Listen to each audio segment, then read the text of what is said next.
Matapos ko nga i-celebrate ng 2 days yung birthday ko, ngayong araw nga ay kailangan ko na naman gampanan yung aking pagiging isang ulirang ina. Eto at gabi pa nga lang ay kumikilos na ako para nga kinabukasan ay magawa ko yung mga dapat kong gawin.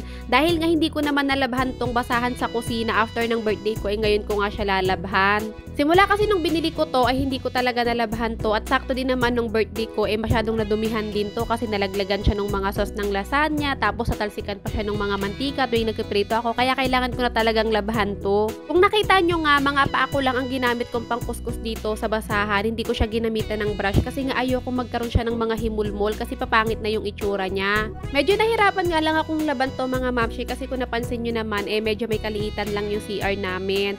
At pagkatapos ko nga siyang sabunan at banlawan, nilagyan ko na rin or binuhusan ko na rin siya ng downy para nga mas mabango na rin itong basahan na to. Pagkatapos nga pinatuyo ko lang siya saglit sa CR at pagkatapos ito nga sinampay ko na dito sa terrace. Talagang gabi pa lang nilaban ko na to para nga kinabukasan tuyo na siya at pwede ko na ulit siyang ilatag doon sa kusina namin.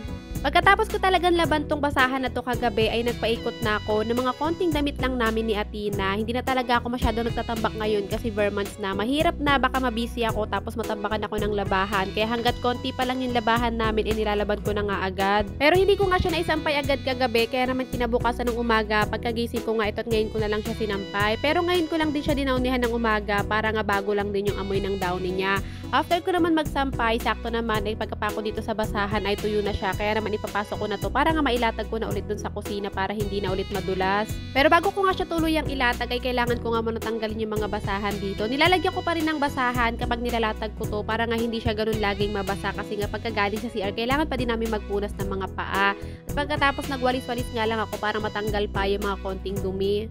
Ang laking tulong talaga nitong basahan na to sa akin mga mamis, hindi lang sa akin, sa amin na rin ni Athena kasi nga hindi na kami ngayon natatakot na baka madulas kami lagi dito sa kusina. Ito pa naman yung laging basa sa amin. After ko naman ilatag to, syempre alam nyo naman hindi ko na talaga kayang tumayo mag-isa kapag ako ay naupo na dito sa may sahig or sa tiles. Kaya pag mga ganyang sitwasyon talaga, alam ko naman nandyan si Daddy or di naman kaya si Athena nagkapatulong akong tumayo para nga hindi ako mahirapan. Nung natapos na nga ako sa ginagawa ko, nagpunta naman ako dito sa CR para maligo kasi nga sakto may lakad din talaga kami ngayong araw. Kaya gabi pa lang talaga nilaban ko na yung basahan para nga hindi na ganun kadami yung gagawin ko. Pero it's a prank lang naligo ako mga mamis kasi kita-kita nyo na sa buko ay hindi basa. Naghapad lang talaga ako at pagkatapos ito nga't nagbihis na ako. Hindi ko naman binonggahan yung bihis ko kasi dyan lang naman kami sa tabi-tabi pupunta. Charot. Napag-usapan kasi namin ng friend ko na pupunta kami ng SM Fairview kasama ang mga bata, yung mga anak niya pati na rin si Athena. Kasi nga nung mga araw na yan, yung SM Fairview ay nagse-celebrate sila ng Halloween trick or treat. Gusto talaga sanang sumama ni Daddy nung mga araw na yan, kaya lang hindi ko na pinasama kasi paano ako magpipiling dalaga kung meron akong kasamang jowa. Charot!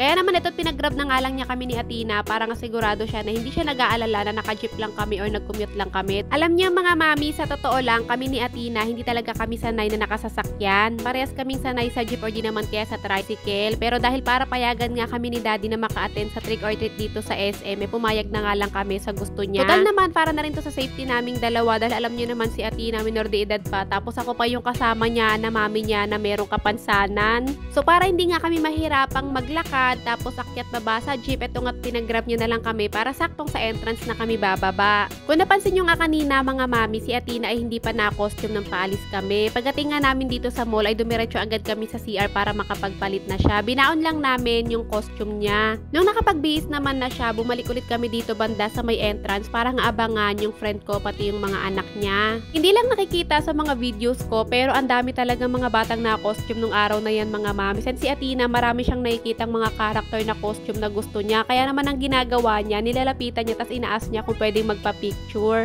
Nakakatawa naman mga mamis kasi mapayag naman sila. Maya-maya nga, after niya magka-picture sa mga nakita niya mga karakter na gusto niya, dumating na nga tong friend ko, pati yung dalawang chikiting niya. Tignan mo naman tong isa, madaling-madali, parang duming-dumi pa siya sa sarili. Wala pa pala kaming pumpkin basket, kaya naman napasabay na nga lang ako dito sa friend ko, nabilhan na lang din niya si Athena. Bago nga kami mag-ikot at bago nga mahagard tong mga kasama naming chikiting, sabi ko nga ipicturean ko muna silang dalawa dito. Kasi napaka-pogi at napakaganda naman talaga nung dalawang bata na to. Yung isa mahirap picturean kasi may sariling mundo. Tingnan nyo naman palakad-lakad. Pagkatapos nga namin silang picturean, ito nga tumakit na kami dito sa taas para nga makapag trick or treat na sila at makakolekta na ng maraming candies. Bali 2 slots pala to mga mamis, may pang umaga at meron ding pang hapon. Sa pang umaga 10 to 12, tapos sa pang hapon naman ay 2 to 3 or to 4 ata. Pang hapon nga yung pinili naming slots kasi alam nyo naman mga mamis, daig pa namin ng anak mayaman kung gumising. At dahil hindi naman lahat ng store dito ay nakikipag-participan tuwing may pa-trick or treat sa SM Purview, eto nga tumakit na kami dito sa Dep Store para nga bilhan ko na ng mga chocolate at mga candies yung mga bata. Kasi nga mga mamis, nakakailang store na sila pero wala pa rin nagbibigay sa kanila. Yung iba naman kasi ay naubusan na kasi nga maaga pa lang sa 2:00 ay nandito na sila at nag-ikot na. Kaya naman yung mga batang kasama namin ay medyo naubusan na. Dito naman sa Dep Store ay meron naman silang worth of 1,000 receipt at pagkatapos pwede kang mag-ikot dito sa loob. Pero syempre hindi ko na pinaabot ng 1,000 yung bill ko dito kasi nga wala naman akong 1,000. Pagkatapos ko nga silang bilhan ng mga chocolate, ito nga't palabas na sana kami ng Dep Store pero nakita namin meron silang pa-backdrop dito kaya sabi ko picturean ko na lang ulit sila. Pagtapos ko nga ulit silang pagpipicturean, pababa na sana kami ng escalator pero may nakita nga kami ditong mga adult na nagbibigay ng mga candies kaya naman ito pinapila namin yung mga batang kasama namin para nga mabigyan din sila ng mga candies. Kahit nandito sila sa loob ng Dep Store nag-iikot ay hindi mo na kailangan magpakita ng receipt ng worth 1,000 pesos para lang mabigyan kanila ng mga candies. Basta nakita ka lang nila ay bibigyan ka naman nila ng candies at pagkatapos kung gusto mo naman magpa-picture ay go na go naman sila. Tuluyan na nga kami nakalabas ng Dep Store pagkatapos pinagbibigay ko na nga sa 2 bata na to yung mga pinagbibili ko dun sa loob ng mga chocolate at mga candies. Etong pagbili ko naman sa kanila ng mga candies ay planado naman talaga namin to ni Daddy kasi nga gusto namin mas masaya sila na maraming laman yung pumpkin nila. Tignan nyo naman tong si Baby Sai na kasama namin. Wala talaga siyang problema basta meron siyang sup-sup-sup-sup na lollipop. Ayan talaga yung pagpakalma namin sa kanya para nga hindi kami mahirapan sa kanya.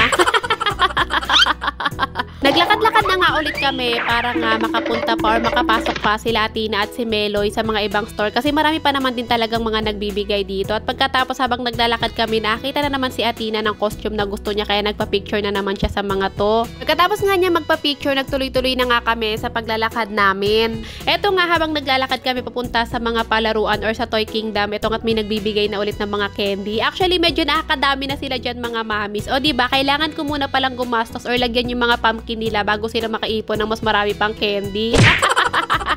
Siguro kung mas inaga-agahan namin, mas mapupuno siguro nila tong mga pumpkin nila. Tsaka swertihan na lang talaga dito kapag nasaktuhan mo kung saan yung store na merong nagbibigay. Meron kasing mga store dito na pasimple lang yung nagbibigay kasi nga minsan kapag nakita na sobrang dami, bigla silang dinudumog na wala na sa ice yung pila. Hindi ko na lang na-videohan pero yun nga, meron kaming mga store na nasaktuhan na nagbibigay. Kung nakita nyo naman, yung kaninang walang laman na mga pumpkin nila ay nagkaroon na at kahit papano naman ay nakadami-dami din sila. Nagpahinga nga muna kami dito sa bandang palaruan at pagkatapos si Athena ay naupo muna para nga tignan yung mga candies niya. Ito naman kasama naming mag-iina ay nagpunta nga sila dito sa loob sa mga token para nga maglaro muna. Alam niyo mga mamis, hindi naman talaga planado yung pagpunta namin dito. As in, biglaan lang talaga. Kasi biglaan ko lang din naman nakita yung post nga nitong SM na meron din silang paggantong atake. Sinabihan ko lang talaga tong friend ko na dali niya nga dito itong mga anak niya para nga ma-enjoy yung Halloween, para makapag-trick or treat dito. Pero sasama na lang kami ni Athena. Pero si Athena ay hindi na magko-costume kasi nga medyo malaki na siya para dito. Pero habang pinag-uusapan nga namin ng friend ko yung pagpunta namin dito nung araw na to, bigla ko nga na-realize na pagko-costumein ko na lang si Athena. Total naman, malaking bulas lang talaga si Athena pero bata pa din naman siya. Kaya naman kahit last minute na talaga, nung gabi ay lumabas nga ako, nagpunta agad ako sa Kai Mall para maghanap ng masusuot ni Athena.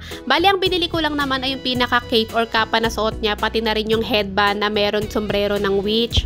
Pati na rin yung parang walis ng witch, parang nga meron siyang props. Yung suot-suot naman kasi niyang long dress ay galing yun sa ninang niya, binigay sa kanya. Buti na nga lang kasya sa kanya at bumagay sa kanya. Kaya naman saktong-sakto lang din sa kanyang costume. Ito naman kaibigan ko, kaya naman may costume yung anak niya kasi nga nag-celebrate sila sa school ng anak niya ng Halloween party. Sakto din naman mga mamis, nung wala pang Halloween ay nagtatanong si Athena kung pwede daw ba siyang mag-trick or treat sa mga kapitbahay namin. Pero syempre, hindi naman kami makapag-trick or treat dito dahil hindi naman namin sigurado kung celebrate sila. Pero kung sakaling umuwi kami doon sa lugar ng mama ko, yung mga tao, mga kapitbahay kasi namin doon, nagse-celebrate ng Halloween. Kung wala silang pambigay na candy, puro pera yung binibigay nila. Pero hindi na nga kami umuwi kasi nga may iniiwasan akong utang. Charot! Bata pa lang talaga si Athena or mas maliit pa lang siya ay nagtitrick or treat na siya doon sa lugar namin sa mama ko. Pero ito yung pinaka first time niya na nag-celebrate ng Halloween dito sa mall at nakapag-trick or treat dito kasama nga si Meloy dahil first time din naman ni Meloy pati ni Baby Sai. Ang pinakahabol din naman talaga namin ng friend ko dito bukod sa makapag-trick or treat sila ay makapagsuot sila ng costume at makasama nila yung mga ibang bata na naka-costume din dito. Pagkatapos nga naming mag-ikot, nag-takeout lang kami ng Jollibee, doon namin sa food court kinain at pagkatapos nagpahinga lang kami ng konti at nagkanya-kanya na nga kaming umuwi. Kailangan naming umuwi ni Athena kasi wala kaming sariling susi sa gate at kailangan nang umalis ni Daddy.